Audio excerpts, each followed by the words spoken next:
7.2, the central limit theorem. The goals are for a statistic x bar, or your sample mean.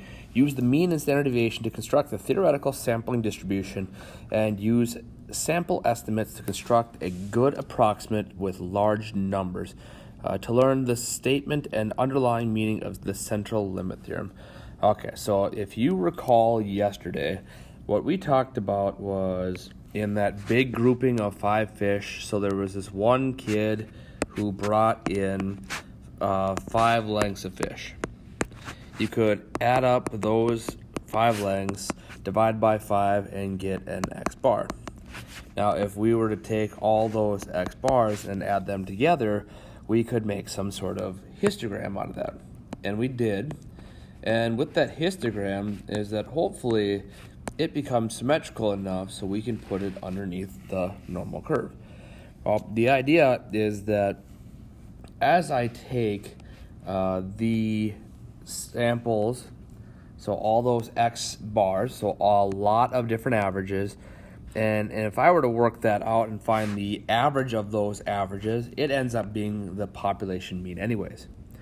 Okay, so got to state this, that let x be a random variable with a normal distribution with a mu and standard deviation. So I know the population mean, population standard deviation. Let x bar be the sample mean corresponding to the random sample size of n taken. So how big is the sample? When x has a normal distribution, the x bar distribution will be normal for any sample size n. So basically what it's saying is if I know the original data follows a normal curve, all the data for my x bars will also follow a normal curve. This is saying that the mean of the sampling distribution is the same as the population mean. It's my standard deviation that needs to be edited by a little bit. So here's the population standard deviation given to me, and here's my sample size that I've got to take the square root of. So let's say n is equal to 9, that means I'd have to take the square root of 9 and divide by 3. If n is equal to 5, I'd have to take the square root of 5 and divide the standard deviation by that decimal. Okay, so mean stays the same, standard deviation needs to change just a little bit. So it kind of turns into this, your z-score. This is what we had in the past, and God, I hope you haven't forgotten this because we just got done doing it, but you've got just this x, no x bar on top of it, minus mu over standard deviation. This is what you would say about one single outcome, or what's the probability that one single thing is greater than or less than this particular score. What we're going to turn it into is a statement based on the average. What is the probability that the sample mean is bigger than or smaller than a certain number? And there, if you notice, the mean stays the same. It's that standard deviation that needs to change.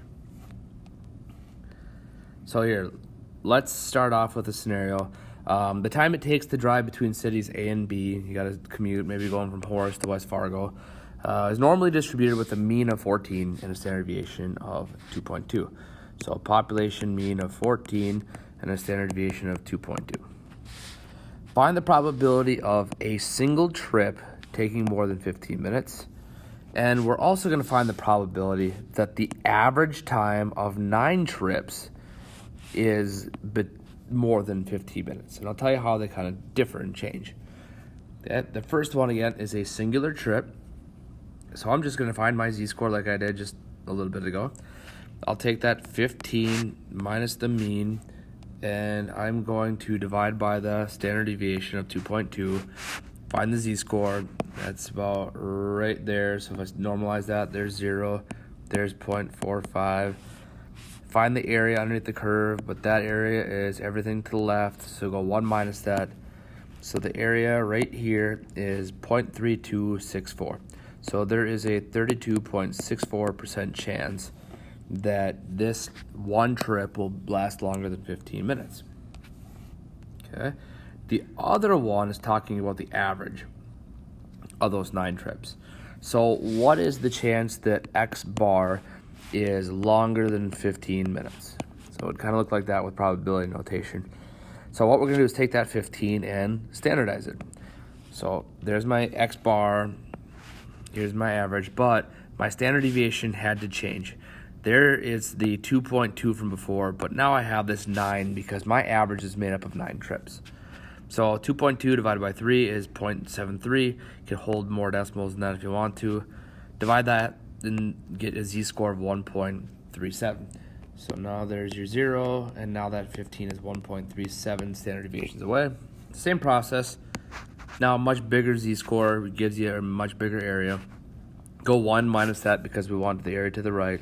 And now it is an 8.53% chance that the average is bigger than 15. Much smaller. Okay, so I'm trying to stress as much as possible that we are making a statement on the average now being bigger than or less than a certain amount. Okay, what if you don't know the original distribution is normal? It's not normal. So up above, I knew that the trips from city A to B were following the normal distribution. I'm going to go back up to that again. Oh, I get, yep. So A and B follows the normal distribution already. If I don't know that the data is normal, I will use the central limit theorem, and this is a big one. If X has any distribution, doesn't matter, you've got a mean and a standard deviation, the sample size has to be what they call large in order to make that curve be like a normal curve. Okay, and you can read all that real quick. It just means that you got this is the same as this, and this is the same as your standard deviation divided by the square root of n. So in other words, to use all of that, you need to know that n is big. Okay, and statistically speaking, big is 30 or more. Okay, so if your n is bigger than 30, then you're good to go to apply this to any set of data regardless of whether or not you knew the original was normal. 9 is not bigger than 30, but X was known to be normal. Okay. Why? Well, think back. I had you go out and get a bunch of data from your student body, and it changes from year to year. But whenever I have you go out and get that data, I have you ask 30 of your friends. And the reason for 30 is now we can take that data and apply that to the normal curve. So there we go. Central limit theorem. Either you know that X is already distributed or 30 or larger. This is just kind of a summary. So here's what we're talking about. Here's an example. Records indicate that the package shipped by a certain trucking company has a mean weight of 510 pounds and a standard deviation of 90. 100 packages were shipped today. What is the probability that the mean weight is A, B, C? You can go ahead and read that. Now, I didn't know that the original distribution followed the normal curve, but n is equal to 100. And since 100 is bigger than 30, or equal to 30, it is okay to use the mean, standard deviation, and z-scores to find the area underneath that standard normal curve. So here you go. Here's the work for that. Your mean, okay, standard deviation of 90 got adjusted by the square root of 100, so it's now 9. Okay, we want to know that it's bigger than 530, so we'll take 530 minus the mean divided by your standard deviation.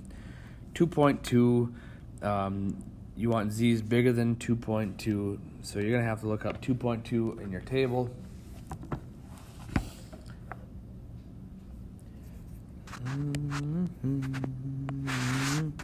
There's 0, 2.22, that's going to give you that area right there. That's a pretty big one, 0.9861. So 1 minus that is going to give me the area that I actually need in front of me. So that's roughly like 1.37%, I believe. So 1 minus 0.9861. Yep, pretty close. 1.0139. Okay.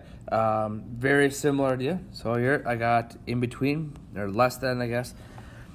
500, take that z-score, get your negative 1.11.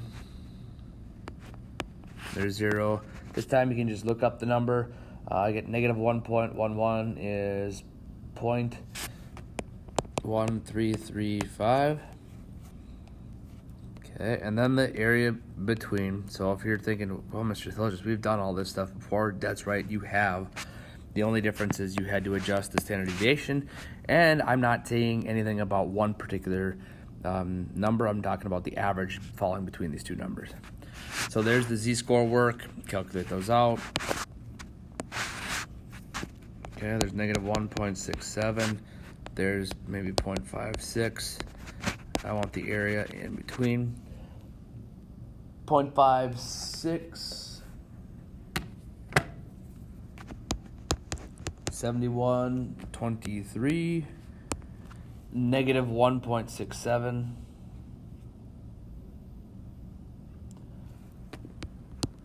0.047, I believe 5.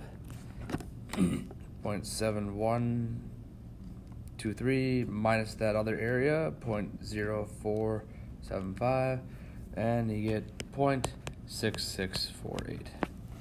Okay, like I said, nothing has changed other than your standard deviation changes and whatnot. Now you might come across this verbiage or whatever called standard error, and really what they're talking about is the standard error is the standard deviation of your sampling distribution. So right there is your standard error when they're talking about it. If you're really curious about how they figured that out, it's on page 371. It's pretty abstract, so I doubt that you're too terribly curious. Here's some problems to work on. They're all odd, so you got the answers in the back of the book, and hopefully this is working out for you.